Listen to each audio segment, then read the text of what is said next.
Investigators are looking into how and why 16-month-old Robin Cottingham died. Her mother, Janisha Cottingham, is in jail, charged with Robin's murder.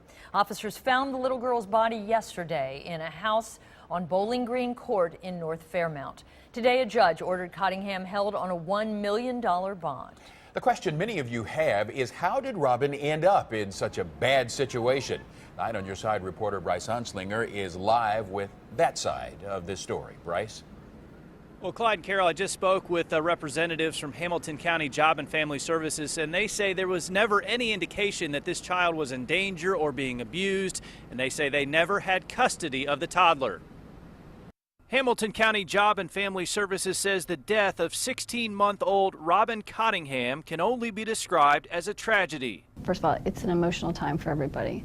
So certainly it's a tragedy, and nobody expected, or there was no indication that this would be the outcome. Job and Family Services Director Moira Weir says her agency never saw signs of abuse and never had a reason to take custody of the child. Nobody felt that the child was being abused or neglected, or that the parenting was being compromised. Weir says both parents came to her agency asking for help in raising Robin, but she says there was no indication the child was in a dangerous situation. Workers will ask family members, are you concerned? Or if there's no sign, do you think that? So it's in all of our investigations, that's a thorough part of the assessment, and then services are then decided at that point. Job and Family Services says they just started working with Robin's parents 3 weeks ago and had no prior history with the family before they came to the agency asking for help. The family was very involved, very supportive, very engaged in services. Job and Family Services says it was the family's decision to leave the child in the custody of her mother,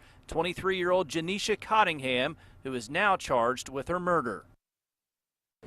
And Job and Family Services says they were in the assessment stage of their relationship with Robin's family, but again, they say there was never any indication that that toddler was in danger.